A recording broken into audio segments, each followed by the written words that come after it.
দর্শক, আমি আপনাকে রিকোয়েস্ট করব, যদি খুব সহজে এবং খুব দ্রুত আরবিতে কথা বলা শিখতে চান, যে চ্যানেলটি আপনার কাছে ভালো লাগবে সেই চ্যানেলটি আপনি অনুসরণ করবেন। রিমেম্বার, কোনো একটি ভিডিও পাওয়ার পরে শুধু স্কিপ করবেন না, সময়টাকে কাজে লাগান। ভিডিওটি একবার না, দরকার হলে 10 বার দেখবেন। একটি ভিডিও মন দিয়ে দেখেন, এরকম একটি একটি করে কয়েকটি ভিডিও মন দিয়ে দেখেন, আর গুরুত্বপূর্ণ শব্দগুলো বেশি বেশি শিখেন। ইনশাল্লাহ খুব সহজে শিখতে পারবেন।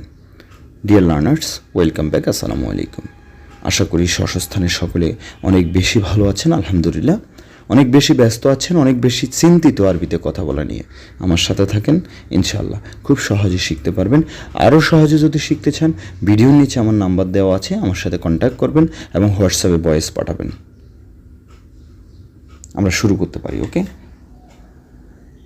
আজকের এই ক্লাসটিতে আমি খুবই গুরুত্বপূর্ণ 10টি শব্দ উপস্থাপন করেছি, যেই শব্দগুলো প্রত্যেক দিন আপনার আরবিতে কথা বলতে প্রয়োজন হবে। প্রথমে আমি কি লিখেছি দেখেন, জেদিদ। আপনি যখনই আরব দেশে যাবেন, আপনাকে কোনো একজন ব্যক্তি বলবে ইনতা জেদিদ নফর। আচ্ছা, তার আগে আরেকটি কথা আমি ক্লিয়ার করে দিই। যেমন হচ্ছে, আমরা ইংলিশে যখন ইন্টারোগেটিভ সেন্টেন্স তৈরি করি, দ্যাট মিন্স প্রশ্নবোধক বাক্য তৈরি করি, তখন অনেক কিছু দিতে হয়। যেমন হচ্ছে, আমি যাব, I will go.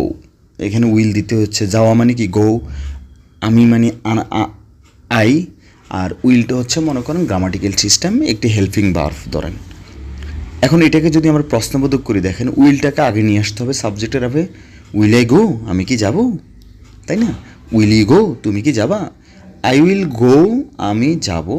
Will I go, প্রশ্নর কারণে উইলটাকে আগে নিয়ে আসতে হয়েছে। যাই হোক, তো আরবিতে যখন আপনি কাউকে প্রশ্ন করবেন, you don't need to follow the grammatical system. Okay, just আপনি হাবোধক বাক্যটাকে কথার শেষে একটু ধাক্কা দিবেন, তখনই সেটি প্রশ্নবোধক বাক্যে রূপান্তরিত হয়ে যাবে। যেমন হচ্ছে, ইনতা জেদিদ নফর। ইনতা জেদিদ নফর। ইনতা মানে তুমি, জেদিদ মানে নতুন, নফর মানে লোক। সো আমরা এইখানে পেয়েছি ইনতা জেদিদ নফর, তুমি নতুন লোক। এখন আমি যদি আপনাকে প্রশ্ন করি, আপনি আমার সামনে এসেছেন, you are newcomer, I don't know about you, are you newcomer or are you old? I don't know. That's why just I am talking to you. Are you newcomer ইংলিশে বলতে গেলে। যাই হোক, তো ইনতা জেদিদ নফর, তুমি নতুন লোক। এখন দেখেন আমি কীভাবে প্রশ্ন করব। ইনতা জেদিদ নফর, দেখেন আমি কোনো কিছু সেন্স করিনি, I didn't sense anything. Just আপনার কথার শেষে, after completing your words speak, you have to make the pressure create. আপনাকে একটু ধাক্কা দিতে হবে। ইনতা জেদিদ নফর, ইনতা জেদিদ নফর, ইনতা জেদিদ নফর, তুমি কি নতুন লোক?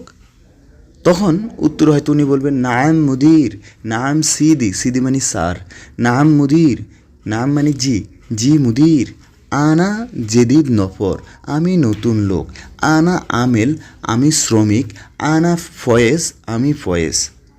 আশা করি বুঝতে পেরেছেন। অনেকে হয়তো বলবেন, আরে বেটা এত বক বক করো কেন? এখন আপনি যদি মন দিয়ে আমার এই কথাটা শুনে থাকেন, তাহলে দেখেন আপনার জন্য কত সহজ হয়ে গিয়েছে কীভাবে কাউকে প্রশ্ন করবেন। একটি কমেন্টস করবেন, এই বক বকটা কি কাজে লেগেছে কি না। আপনার কাছে প্রতি আমার রিকোয়েস্ট, যদি আপনি আমাকে শিক্ষক মনে করে থাকেন। ওকে, বাকি যে শব্দগুলো আছে দেখেন, কাদিম পুরাতন। সো যেমন হাদা মালাবিস কাদিম, মালাবিস মানে কাপড়। হাদা গুরফা, রুম, গুরফা মানে রুম, এই রুমটি পুরাতন। হাদা মুকাইফ, হাদা মানে এই, মুকাইফ মানে এসি, মুকাইফ, এই এসিটি পুরাতন। এরপর লেগেছে কবির, কবির মানে হচ্ছে বড়, সগির মানে ছোট, সামিক মানে মোটা, খপিফ মানে পাতলা, তবিল মানে হচ্ছে লম্বা, তরিক মানে রাস্তা, সারে মানে রোড। আচ্ছা, এখানে একটা জিনিস মনে রাখবেন, তরিক মানে হচ্ছে কি রাস্তা, ওকে, আবার সারে মানে রোড। তো রোড সারে কথাটা কমই ব্যবহার করেন সবাই। যেমন হচ্ছে, আপনি হাইওয়ে রোড গিয়েছেন, ওটাকে সারে বলবেন, চেষ্টা করবেন। তরিক বললেও হবে। আপনি চিকন চাকন ছোটোখাটো বাজারের এখানকার সেখানে, এগুলোকে তরিক বলবেন, ঠিক আছে? আশা করি বুঝতে পেরেছেন। আর তবিল মানে হচ্ছে লম্বা। হাদা লেশ তবিল, হাদা মানে এই, লেশ মানে কেন, তবিল মানে লম্বা। হাদা লেশ তবিল, এটা লম্বা কেন, ঠিক আছে? ইনতা ওয়াজেদ খবিফ, তুমি অনেক বেশি পাতলা। ইনতা ওয়াজেদ বেশি সামিক, ওয়াজেদ মানে বেশি, সামিক মানে মোটা, তুমি অনেক বেশি মোটা। দর্শক, কেমন লেগেছে আজকের এই ক্লাসটি একটি কমেন্টস করুন। আই রিকোয়েস্ট টু আল্লাহ। দর্শক, নেক্সট আমি আরও খুবই গুরুত্বপূর্ণ বেসিক কনভারসেশনের জন্য কিছু শব্দ আলোচনা করব। আশা করি আপনারা আমার সাথেই থাকবেন ইনশাল্লাহ। 2, 4, 6, 8 মাত্র 8টি শব্দ আলোচনা করব এবং শব্দগুলো দিয়ে কীভাবে বাক্য তৈরি করবেন সেটাও আমি আপনাদেরকে বুঝিয়ে দিব। আমি কেন এগুলো বলতেছি ভাই, আপনারা তো পারপর শুধু স্কিপ করবেন, সময় পেয়েছেন শুধু মোবাইলে অযথা সময় নষ্ট করবেন, কিন্তু আরবিতে যখন কথা বলতে না পারেন বা পারবেন না, তখন নিজেকে মানে কি বলবো, বোকার মতো মনে হবে, তাকিয়েই থাকবেন শুধু। জানেন, একটা জিনিস মনে রাখবেন, আপনি যত বেশি আরবিতে কথা বলতে পারবেন তত বেশি অ্যারাবিয়ান আপনাকে পছন্দ করবে এবং নিজেকে অনেক শক্ত, অনেক মজবুত মনে হবে। রিমেম্বার, প্রথম কি লিখেছি দেখেন, এখানে কালাম লিখেছি। আমরা খুব সহজে শিখব ইনশাআল্লাহ। কালাম মানে কি? কথা। যেমন হচ্ছে তুমি বেশি কথা বলো, এটা ওয়াজেদ কালাম, এটা বললে হবে। না হলে আমরা বলতে পারি গিরগির, সংক্ষেপে গিরগির মানে হচ্ছে বেশি কথা বলা। যেমন আমি বেশি কথা বলি আমার ভিডিওতে, অনেকে আমাকে এটা বলেন, অনেকে আবার খুব লাইক করেন, তাই না? আচ্ছা, যাই হোক, তো সেক্ষেত্রে আপনি আমাকে বলতে পারেন লেশ গিরগির। লেশ মানে কেন, গিরগির মানে বেশি কথা বলা। সো আমরা পেয়েছি কি, উই হ্যাভ গট বেশি কথা বলো কেন। লেশ গিরগির বেশি কথা বলো কেন। সো আমরা পেয়েছি কালাম। এই যে কালাম খালাস, শোয়া কালাম ফি, সবুর সবুর। দেখেন, কথা বলতে গেলে মাশাল্লাহ আমার অনেক কিছু চলে আসে, ঠিক আছে? সবুর মানে হচ্ছে ধৈর্য, সবুর মানে কি? ধৈর্য। তো সো আমরা বলতে পারি শোয়াইয়া সবুর, শোয়াইয়া সবুর, একটু অপেক্ষা করো, ঠিক আছে? কালাম খালাস, বাদেন আনা ইজি। বাদেন মানে পরে, আনা মানে আমি, ইজি মানে আসবো বা আসিতেছি। কিছু কিছু শব্দ আছে, কখনো অতীত, কখনো বর্তমান, কখনো ভবিষ্যতে হয়ে থাকে। সেটা হচ্ছে স্থানকাল পাত্রভেদে এক এক সময় এক এক রূপ ধারণ করে।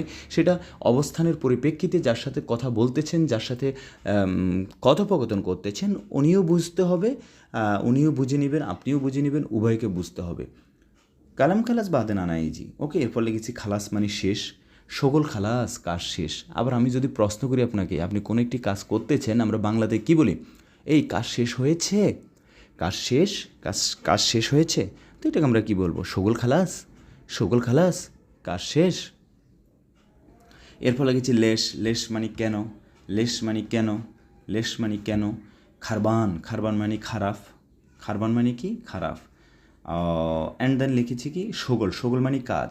আবার কোনো কিছু কাজ করে না, মনে করেন একটা মেশিন কাজ করে না, সেক্ষেত্রে আমরা বলতে পারি মো সগল হাদা, এটা কাজ করে না। হাদা সগল, এটা কি কাজ করে? লা, লা মানি না, হাদা মো সগল। হারুইল, দৌড়ানো, কাকে বলতেছেন হারুল, হারুল দৌড়াও। ফকত মানে শুধুমাত্র, শুধুমাত্র। সালাম।